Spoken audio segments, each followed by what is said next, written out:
शब्दों में नहीं किया जा सकता। बहुत अद्भुत नजारा। इसके लिए शब्द कम है और प्रार्थना ज्यादा है। महादेव की सेवा करने का एक आनंद ही अलग है। जो महादेव की सेवा करता है उसकी लीला महादेव की अपरंपार है, उसका कोई वर्णन नहीं कर सकता। वो चमत्कार आज मैंने अपने जीवन में देखा है जो शायद कभी ना देखा और ना ही देखने को मिलेगा। ऐसा नजारा आज मैंने महादेव की कृपा का देखा है। और सभी मेरी मित्र मंडली, सभी मेरे दोस्तों ने, सभी शिव भक्तों ने, सभी कार्यकर्ताओं ने जो अद्भुत वो किया है, दिल से सबने प्रार्थना करी है, दिल से मेहनत की है और अद्भुत, जिसकी कोई वर्णन गाथा कोई कह ही नहीं सकता, ना कोई कर सकता।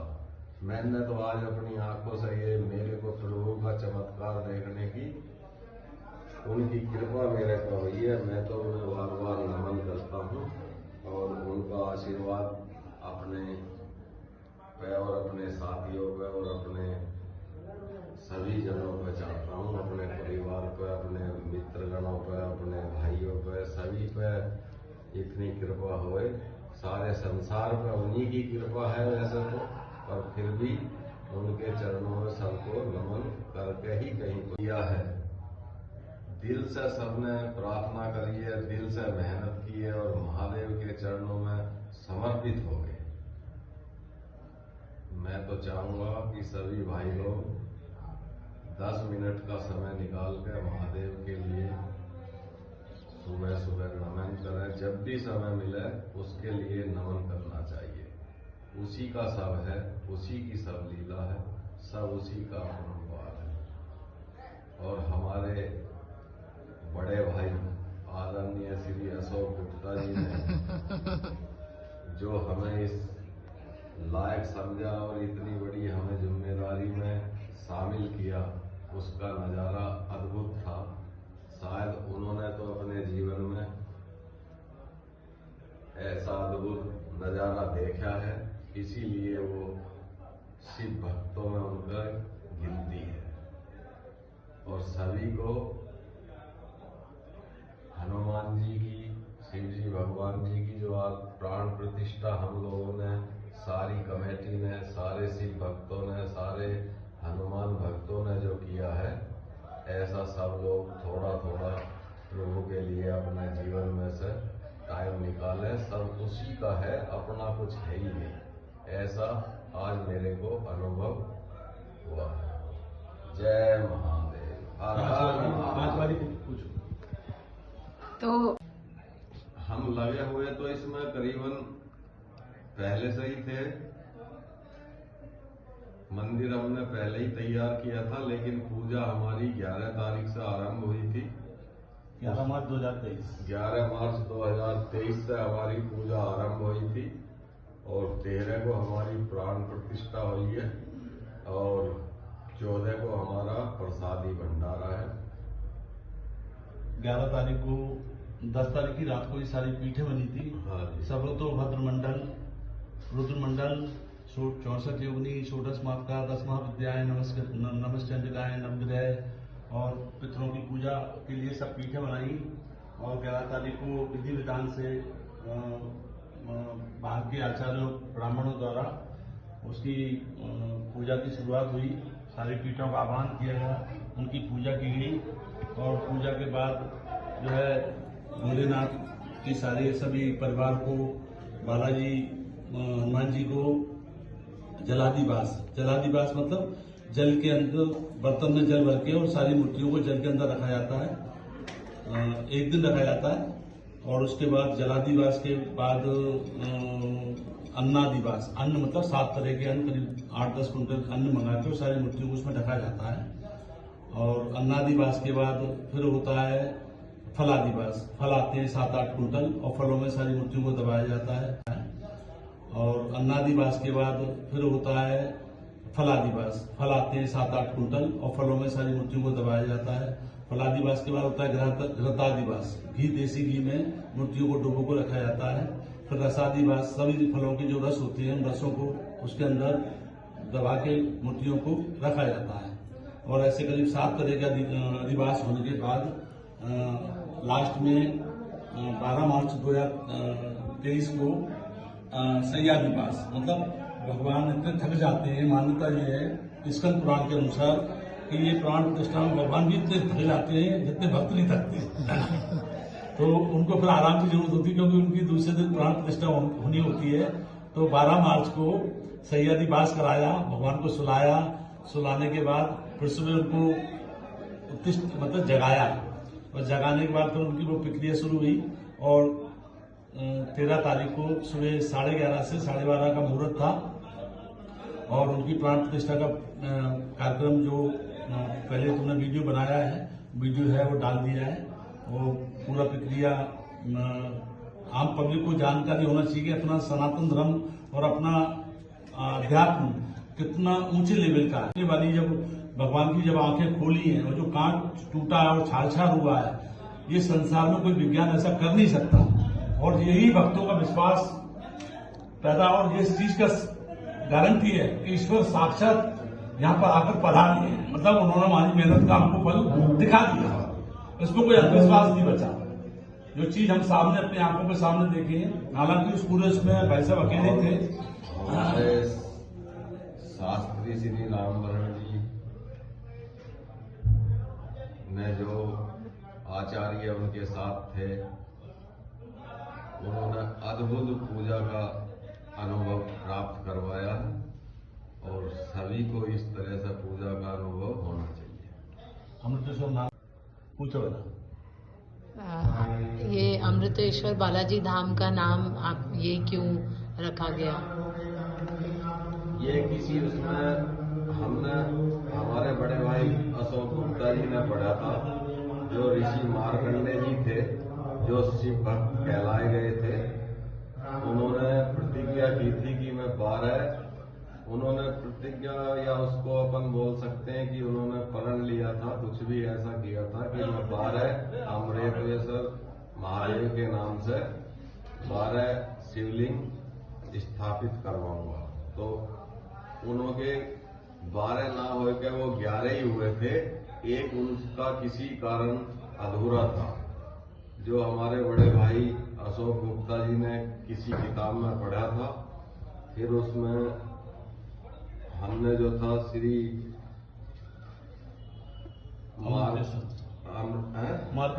मार्कंडेय ऋषि जी जो थे, उनका 12वां सपना था कि 12 ये लिंग स्थापित हुए। तो ये हम सभी शिव भक्तों ने जो है उसको 12वें शिव। जब आज आँख खुली थी तो आपको कैसा एक्सपीरियंस था? कैसा एक्सपीरियंस बता सकते हैं, इसकी एक्सपीरियंस तो कोई हो ही नहीं सकता।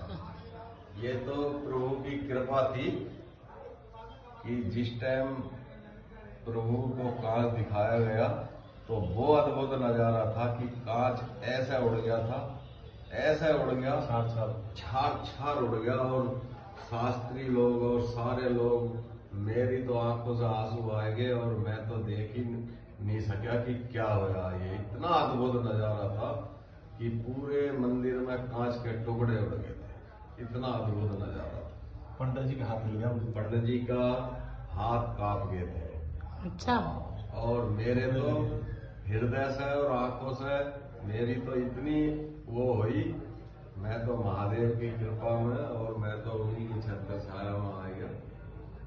और हमारे प्रिय बड़े भाई अशोक जी गुप्ता जी, राकेश शर्मा जी, राघवेंद्र तोमर जी, करतार बाबू जी, भूपेंद्र राजावत जी, नरेश यादव जी, अतर सिंह राजपूत जी, और हमारी मंडली के सभी भक्त, सभी कॉलोनी वासी, सभी जो भी इसको देखेंगे, सभी अद्भुत खेल था प्रभु का, अद्भुत, जिसकी कोई। जय श्री राधे। बोलो अमृतेश्वर महादेव की जय। तो आप अपना जो आपका अनुभव रहा पिछले 3 दिन का, वो अगर आप हमारे साथ शेयर करना चाहेंगे। कुछ अनुभव ऐसा है जो दिल में रह रहा है, उसको बयान नहीं कर सकते, फिर भी टूटे फूटे शब्दों में ये बताना चाहेंगे कि जो प्रेरणा वाली बात है कि हम एक बार ऑफिस में ही बैठे हुए थे सब लोग, तो पार्क का एक निर्माण चल रहा था। उसमें भाई साहब ने कहा, प्रश्न किया, एक हमारे मिलने जुलने वाले आए थे कि इस पार्क में क्या करेंगे। तो भाई साहब के मुंह से अचानक भाई साहब बोले, तो हमारे चौधरी साहब, उनके मुंह से अचानक निकला, इसमें एक मंदिर का निर्माण कराएंगे। तो प्रश्न से एक दूसरा प्रश्न निकला, तो किस मंदिर में किसकी मूर्ति की प्राण प्रतिष्ठा कराएंगे। तो उन्हें सिर्फ पंचायत कराएंगे। सिर्फ पंचायत कराने के बाद मन बन गया, भाई साहब ने आदेश किया, पंडित जी मंदिर की निर्माण कराओ। तो ठीक है भाई साहब। तो पंडित जी ने स्टार्टिंग कर दी। तो हमने प्रश्न किया, भाई साहब कितना बड़ा मंदिर बनना है। तो प्रश्न का थोड़ा सा जो रहा हमने कि कितना बड़ा मंदिर। तो भाई साहब ने कहा कि 11 बाई 11 का मंदिर का अपन को निर्माण कराना है। तो हमने दूसरे दिन से ही इस पर काम करना चालू कर दिया। और मूर्ति की जो मंदिर की जो स्थापना जो हुई थी, वो बड़ा ताज्जुब वाली बात है। जिस दिन राम मंदिर का भूमि पूजन हुआ था, उसी दिन हमारे इस मंदिर का भूमि पूजन किया गया था। तो उस दिन भूमि पूजन करने के बाद कुछ समय थोड़ा सा व्यतीत हो गया। भाई साहब ने कहा कि पंडित जी मंदिर का क्या हो रहा है। तो उन्हें भाई साहब बिल्कुल तैयारी अपन कराते हैं। दूसरे तीसरे या 5वें दिन हमने फिर इस पर 11 बाई 11 का स्टार्टिंग कर दी, प्रारंभ कर दिया मंदिर का। और धीरे धीरे मंदिर निर्माण की ओर आगे बढ़ गया। जब मंदिर पूर्ण रूप से निर्माण हो चुका, उसके बाद प्राण प्रतिष्ठा का मुहूर्त निकालने की जब परिचर्चा चली, तो कब निकल रहा है, तो कई प्राण प्रतिष्ठा के मुहूर्त निकले। अभी इनिशियल स्थिति में 5 फरवरी का एक मुहूर्त निकला था, जिसमें हम लोगों ने एक असमर्थता जाहिर करी थी, क्योंकि 5 फरवरी का राधे रानी के दरबार में एक हमारा कार्यक्रम चलना था। तो वो मुहूर्त आगे निकल के आ गया। अब इससे पहले की अगर अपन बात करते हैं कि मंदिर निर्माण तो हो गया। मंदिर निर्माण के बाद देखा, तो हमने जब सुबह यहाँ पे घूमने आए हम लोग, भाई साहब और हम लोग, तो हनुमान जी की 2 प्रतिमा यहाँ पे हमको रखी हुई मिली। अच्छा। हाँ जी। तो अब प्रश्न किया कि मूर्तियां रख कौन गया यहाँ पे।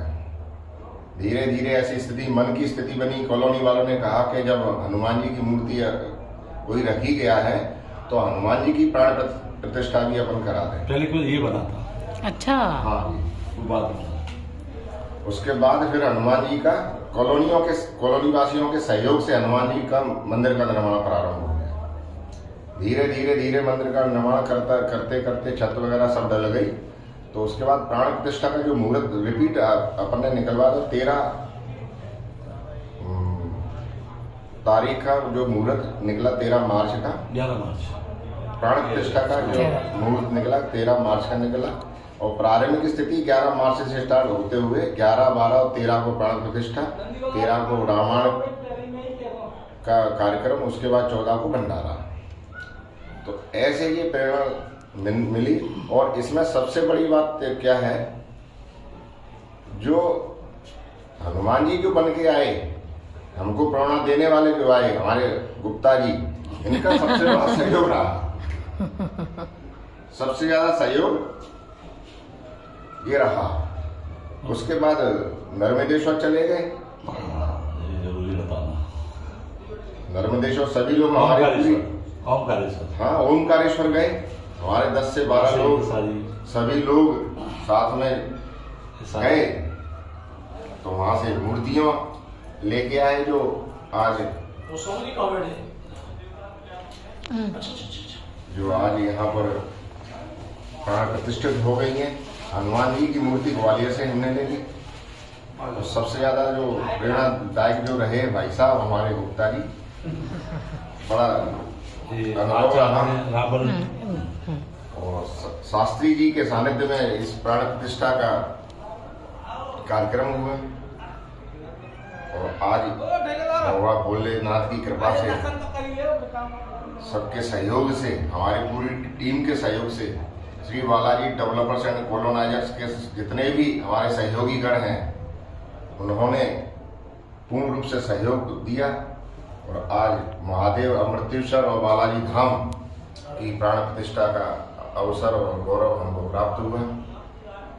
कल 14 तारीख को काफी बड़ा भंडारा है और कुछ अनुभव हमारे जो मूल आचार्य हैं रामवरंश जी शास्त्री, ये थोड़ा सा मंदिर की स्थापना के क्या कारण है, क्या रहस्य है, थोड़ा सा 4 शब्दों में आप बता दो। तो आप अपना अनुभव हमारे साथ साझा करिए। ये सबसे बड़ी तो ये है कि सभी के लिए बहुत बहुत धन्यवाद है आपके लिए कि आप अनुभव साझा कर रहे हैं। लोग अपने अनुभव बताते हैं तो ये साझा करना यानी सबकी सहमति में सहमति मिलाना। भोलेनाथ के विषय में तो अनुभव अपन लोग जीव हैं, कर ही क्या सकते हैं, क्योंकि वो तो कलातीत कल्याण कल्पांतकारी सदा सच्चिदानंद दाता पुरारी जो दुनिया का दाता है, उसके बारे में तो अनुभव क्या, उनकी तो कृपा के बारे में केवल अपन एक ये देख सकते हैं कि आखिरकार कृपा क्या है। तो यहाँ ओंकारेश्वर में जिस समय लेने के लिए मूर्ति हम लोग जा रहे थे, पंडित जी साथ में थे, गुप्ता जी साथ में थे, चौधरी साहब साथ में थे, तो अनुभव तो वहीं से प्रारंभ हो गए थे। अनुभव का मतलब है कि शुभ मुहूर्त और शुभम मुहूर्त और शुभ मुहूर्त जब हो जाए तो आध्यात्म की तरफ भोले बाबा अपने आप जगा देते हैं। तो यहाँ से ही सबके विचार आचार विचार संयम नियम सब ऐसे मिलते गए कि हमारे चौधरी साहब के मन में विचार आया, गुप्ता जी के मन में विचार आया कि जब तक भोजन नहीं करेंगे तब तक भोलेनाथ को अपने यहाँ के लिए निमंत्रण नहीं देंगे। हम खरीदारी नहीं करते, निमंत्रण नहीं कर लेंगे। और जब इनको आमंत्रण किया तो बाबा चलने के लिए तैयार हुए, तब जाके भोजन का अनुभव सबसे ये हुआ नर्मदा किनारे पे। और दूसरी बात ये है कि ये तो अनुभव से भी परे है, क्योंकि ये परिश्रम है। और सबसे उत्तम बात ये हुई कि मैंने इस बात पे कभी थोड़ा सोचा कि हम नक्षत्र के द्वारा हमेशा मूर्ति का नाम निकालते थे, जब भी निकालते। और जब कार्ड छपकर के अनुभव उसमें आया तो अमृतेश्वर के नाम से आया।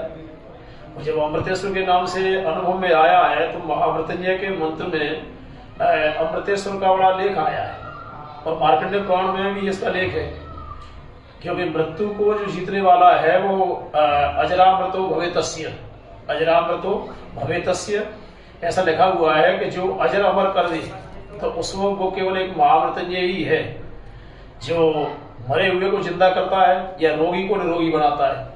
तो ऐसी स्थिति हमारे गुप्ता जी के प्रेरणा में मन में सबके विचार में आया और ये लगा इनको कि इन्होंने कहा कि 11 लिंगों को तो हम सब जगह देखा, लेकिन इनके मन में विचार ये हुआ कि 12वां कौन पधरा है। कोई न कोई तो उपासक बने गए, हेतु ये बने और संकेत इनके मिले, यानी अनुभव इनका मिला और हेतु ये बने। तो देखिए कोई धन से हेतु बनता है, कोई तन से बनता है और कोई मन से बनता है, और ये सब बैठे ये सब सेतु बन गए साथ में आकर के। तो ये पूरा सेतु बन के तैयार और अमर दोनों का कॉम्बिनेशन बैठा है, दोनों हो गया और अच्छा लगा। आज भोलेनाथ का रुको रुको, हाँ। भोलेनाथ का आज का अनुभव बता दूं मैं आपको कि हमारे गुप्ता जी के मन में ये थी नर्मदा में से निकलने के बाद में, अपने अनुभव की बात कर रहा हूँ, बहुत बात तो इस बात पे चला तो मैंने कहा मैं शीशा टूटता नहीं है, मैंने यही कहा लोगों की बात में शीशा टूटता नहीं, तोड़ते हैं लोग। तो ये बोले नहीं महाराज जी, प्रतिष्ठा मन से होगी तो शीशा टूटेगा। और आज आकर के मैं बताऊं आपको कि मैं तो शक्ति का उपासक हूँ, साधना शक्ति का कुंडली महायोग का। तो अनुभव तो मिल गया था मुझे माँ के मंदिर में ही कि बेटा ये सब काम होके आएंगे, लेकिन मैंने इनको छिपाया बताया नहीं। और आज भी अहंकार की बात नहीं करता हूँ। एक कोने में खड़ा हो गया था, गणेश जी पर शीशा दिखाया, उसके बाद मैया को दिखाया, यहाँ दिखाया, तो तब तक मेरी आंखें अंदर से भरी नहीं कि आज कहीं ये शीशा नहीं टूटा। तो बहुत बड़ी बेइज्जती होगी। सच बता रहा हूँ जो चीज है अपने अनुभव की। भैया यहाँ से चौधरी साहब आगे लेकर के भोग लगाने गए, पंडित जी भी जो लिए थे हाथ में वो भी कप गए एकदम से, और सब लोगों ने बाहर तक इसकी आवाज सुनी। और शीशा जब से टूटा तो बहुत से लोगों ने नहीं वो तोड़ दिया जाता, जबकि पंडित जी खुद ये देख रहे थे कि मुझे समझ में नहीं आया कि हाथ में, और शीशा तोड़ने की स्थिति अलग होती है, उसके होते हैं छोटे छोटे वैसे बड़े बड़े टुकड़े, और ये तो इतने बारीक टुकड़े थे कि सब जगह से बीनना पड़ा, सब जगह से। और जैसे किसी ने ऐसा मार हो तो हाथ में लिए वो, ये सबसे बड़ा अनुभव आज का ये हुआ। और हमने तो इनके अनुभव पर चल करके, इनके अनुभव पर चल के, और बस माँ को ये कहा कि आज प्रतिष्ठा है तो मान लो भगवान की कृपा से काफी कराई, पर ये ऐतिहासिक प्रतिष्ठा बन के रह जाएगी। यही मेरी भोलेनाथ से कामना है कि जो लाज मिली आज आपने रखी है, ये सबकी लाज बचाते रहे अमृतेश्वर बन करके। बहुत बहुत धन्यवाद। बहुत बढ़िया। हर हर महादेव, हर हर महादेव। भाई साहब के